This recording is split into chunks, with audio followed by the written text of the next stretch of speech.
యొక్క ఆశీస్సులనేది ఎప్పుడూ కూడా ఉండాలని మనస్ఫూర్తిగా మీ అందరి తరపున కూడా నేను కూడా అమ్మవారిని వేడుకుంటున్నానండి. మరి ఈ రోజున అమ్మవారి మాట నా నోట ఏమని పలికిస్తుందంటే, బిడ్డ, ఇక్కడ కనిపిస్తున్నటువంటి ఈ లేగ దూడను ఒక్కసారి తాకి చూడు. తాకి ఈరోజు సందేశాన్ని మనసు పెట్టి విను. నీ మనసుకు నచ్చినటువంటి, అలాగే నువ్వు ప్రవర్తిస్తున్నటువంటి, అలాగే నీ గుణగణాలు, లక్షణాలు, ఇవంతా కూడా నీ జీవితానికి ముడిపడే విధంగా కొన్ని విషయాలను ఒక సందేశంలా నీ ముందుకు తీసుకొచ్చాను కాబట్టి మనసు పెట్టి వింటే అసలు ఈరోజు ఈ అమ్మ నీకేం చెప్తుందనేది పూర్తిగా అర్థమవుతుంది. నా బిడ్డల కోసం, నా బిడ్డల మంచి కోసం నేను ఏదైనా చెప్తాను. అలాగే వారి భవిష్యత్తు బాగుండాలని చెప్పి వారు ఒకవేళ చెడు మార్గంలో వెళ్తున్నట్లయితే వారిని దండించైనా కానీ మంచి మార్గంలో నేను తప్పకుండా నిలబెడతాను. అలాంటిదే ఈరోజు ఈ సందేశం ద్వారా నీకు వినిపించబోతున్నాను. కాబట్టి ఏమాత్రం ఆలస్యం చేయకుండా పూర్తిగా విను అంటున్నారు. మరి అమ్మవారి సందేశాన్ని విందామండి. ఛానల్ని ఇప్పుడే చూస్తున్నట్లయితే సబ్స్క్రైబ్ చేసుకొని లైక్ చేయండి. బిడ్డ, ఇక్కడున్నటువంటి ఈ లేగ దూడను తాకు. నీకున్నటువంటి కోరికను నీ మనసులో ఒక్కసారి అనుకో. నీకున్నటువంటి బాధ ఏంటో, సమస్య ఏమిటో ఒక్కసారి నన్ను మనస్ఫూర్తిగా ధ్యానం చేసుకొని ఆ సమస్యను చెప్పుకొని ఈ దూడను తాకమ్మా. ఈరోజు నీ సమస్యకు తగినటువంటి పరిష్కారం ఏ విధంగా అందివ్వబోతున్నానో తప్పకుండా నా సందేశాన్ని ఆలకించి చూడు. నీ కోసమే వచ్చినటువంటి శుభవార్తను కాదనకుండా అస్సలు దూరంగా వెళ్ళిపోవద్దు. నేను చెప్పినటువంటి సందేశం నీకు మనస్ఫూర్తిగా నచ్చుతుంది. నా మాట విను.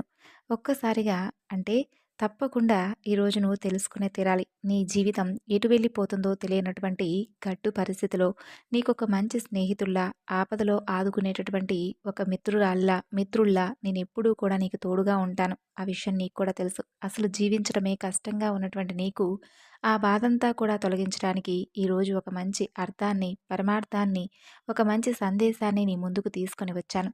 మరి మనస్ఫూర్తిగా నేను చెప్పేటటువంటి సందేశాన్ని మనసు నిండా నా రూపాన్ని ధ్యానించి ఈరోజు నేను ఏం చెప్తున్నాననేది తెలుసుకో. ప్రతిదానికి కూడా విపరీతంగా భయపడిపోతున్నావు కదా.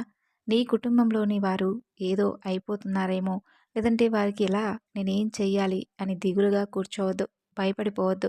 ఇతరులు కుళ్ళు కుతంత్రాల వలన నిన్ను, నీ ఎదుగుదలను ఆపాలని చెప్పి విపరీతంగా ప్రయత్నాలు మొదలుపెట్టారు. నువ్వు కొంచెం జాగ్రత్త అనేది ఈ మధ్యకాలంలో వహించి తీరాలి. నీకు ఏమాత్రం కూడా ప్రశాంతత అనేది లేకుండా ఈ మధ్యకాలంలో పోయింది. నువ్వు ఏదైనా సరే చాలా జాగ్రత్తగా ఆలోచించి నిర్ణయం తీసుకోవాలి. ఇప్పుడు నీకున్నటువంటి పరిస్థితిలో నువ్వు చాలా జాగ్రత్తగా ఉండాలి. మరి ఎవరో అంటున్నటువంటి విషయాలను పట్టించుకోకుండా ఉండు. వారి గురించి వీరి గురించి ఆలోచిస్తూ నీ సమయాన్ని అస్సలు వృధా చేసుకోవద్దు. నువ్వు ఎంతో ఇబ్బందులో ఉన్నావు. నువ్వు చేయాలనుకున్నది చేయలేకపోతూ ఉన్నావు. అసలు ఎక్కువగా ఆలోచనలతోనే నీ సమయాన్ని ఈ మధ్యకాలంలో గడుపుతూ ఉన్నావు. అలా చెయ్యొద్దు. వెనుకంజ ఎప్పుడూ కూడా వేయొద్దు. నువ్వు చేసే పనిలో కష్టం, శ్రమ ఎక్కువగా దాగున్నాయి. కష్టపడి శ్రమిస్తూ ఉన్నావు, కానీ కొందరు మాత్రం నిన్ను దెబ్బతీయడానికి నానా రకాలుగా ప్రయత్నాలు మొదలుపెట్టారు. వారు నీ మీద ప్రేమతో చెబుతున్నారని చెప్పి నీవు అనుకుంటున్నావు, నమ్ముతున్నావు. అలాగే వారి మాటలు నమ్ముతున్నావు. వారి మాటలను అస్సలు నమ్మద్దు. పెడచెవిన పెట్టు. నీ యొక్క జాగ్రత్తలో నువ్వు తప్పకుండా ఉండే తీరాలి. నీ యొక్క ప్రతి కదలిక కూడా వారు గమనిస్తూ ఉన్నారని నువ్వు తెలుసుకో.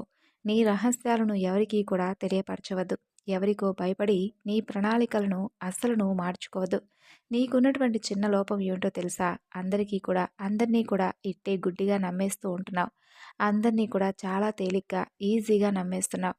నీ యొక్క అంటే నీపై ఎవరితో ఎక్కువగా ఎవరు ప్రేమనైతే చూపిస్తున్నారో వారు నిజంగా మభ్యపెట్టబోతున్నారు. నువ్వు తప్పకుండా వారి గురించి తెలుసుకోవాలి.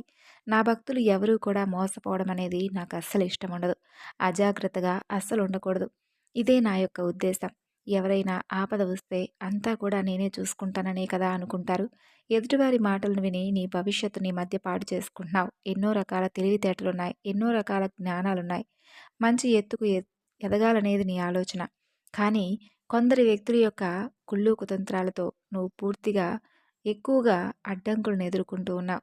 నీ శ్రమ ఏమాత్రం కూడా ఎవరికీ కూడా ఉపయోగపడకుండా పోతుంది.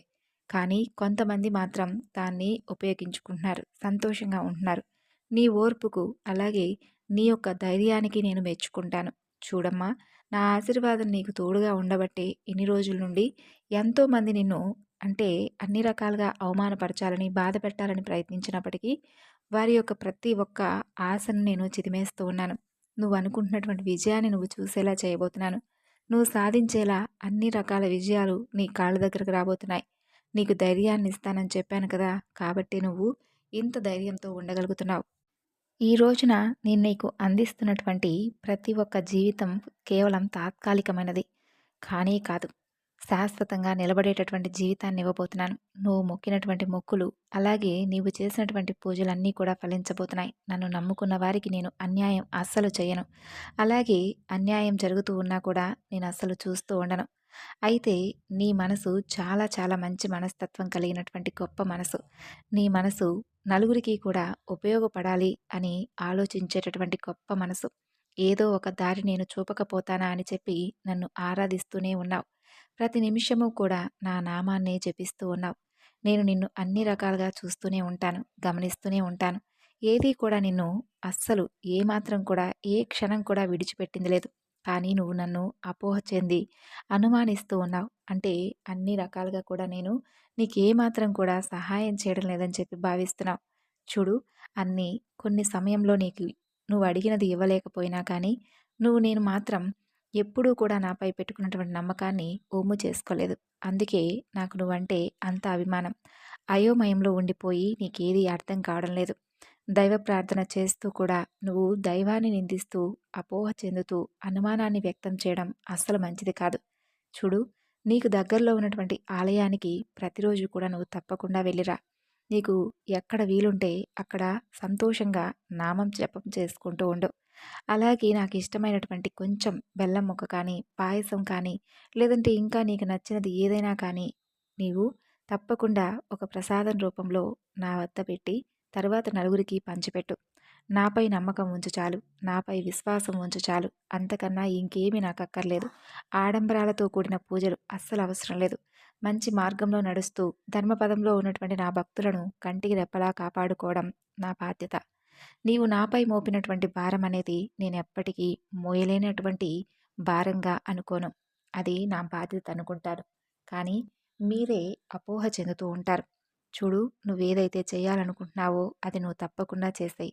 ఎందుకు కూడా కష్టము, నష్టము అని ఆలోచించను అస్సలు అవసరం లేదు. ఎందుకంటే కష్టం అనుకుంటే కష్టం అవుతుంది. బాధ్యత అనుకుంటే దాన్ని నువ్వు చాలా ప్రేమగా చేస్తావు. కాబట్టి నేను ఎప్పుడూ కూడా నీకు అండగా ఉంటానని గుర్తుంచుకో.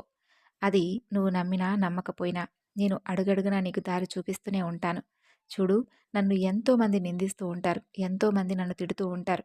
అసలు నిజంగా నేనున్నానా అని నానా రకాలుగా దుర్భాషలాడుతూ ఉంటాను. కానీ నేను చేసేటటువంటి లీలలు, చమత్కారాలు ఇవన్నీ కూడా వారు నా భక్తులు అనుభూతి చెందితే తప్ప నమ్మరు. చూడు, నేను చేసేటటువంటి పనులన్నీ కూడా అర్థం కానిలాగే ఉంటాయి. కానీ తర్వాత అర్థం చేసుకుంటే నేనేంటనేది మీకు అవగతమవుతుంది. కొంతమంది వ్యక్తులు నన్ను నిందిస్తూ ఉంటారు.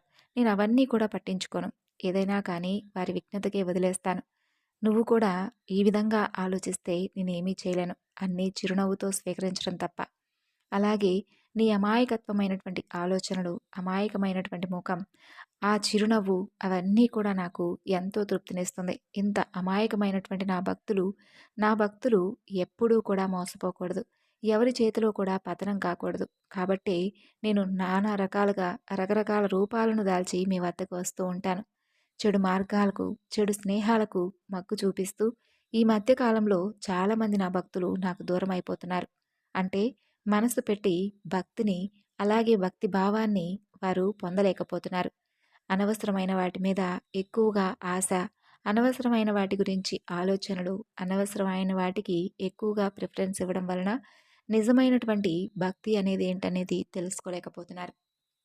కాబట్టి ఇవన్నీ కూడా మిమ్మల్ని సరైనటువంటి మార్గంలో ఉంచడానికి నేను ఎన్నో రకాలుగా, ఎన్నో రూపాలను దాల్చి మీ ముందుకు రావాల్సి ఉంది. అయినప్పటికీ కూడా మీరు తెలుసుకోలేకపోతున్నారు. మంచి మాటలు ఈ రోజుల్లో ఎవరికీ కూడా నచ్చడం లేదు.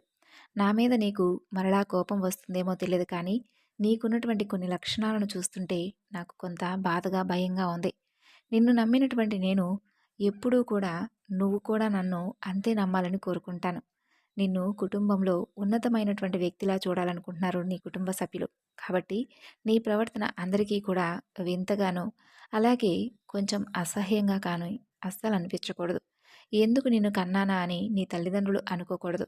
నీవు ఎంత మంచి మనస్కుడువైనా, ఎంత మంచి ఆలోచనలు చేసినా, ఎంత దాన ధర్మాలు చేసినా కానీ కొన్ని విషయాల్లో నువ్వు చేసేటటువంటి తప్పొప్పులుంటాయి చూడు, అవి ఎవరూ కూడా అర్థం చేసుకోలేరు. కాబట్టి ఎక్కడా కూడా అజాగ్రత్తగా ఉండవద్దు. దేనిని కూడా అనవసరం అని చెప్పి అనుకోవద్దు. ప్రతి బంధం కూడా అవసరమే. ప్రతీదీ కూడా అవసరమే అని చెప్పి అనుకో. నిన్ను ఎవరైతే పతనం చేయాలనుకుంటున్నారో ఆ వ్యక్తులను నీ నుండి దూరంగా విసిరి పారేస్తున్నాను.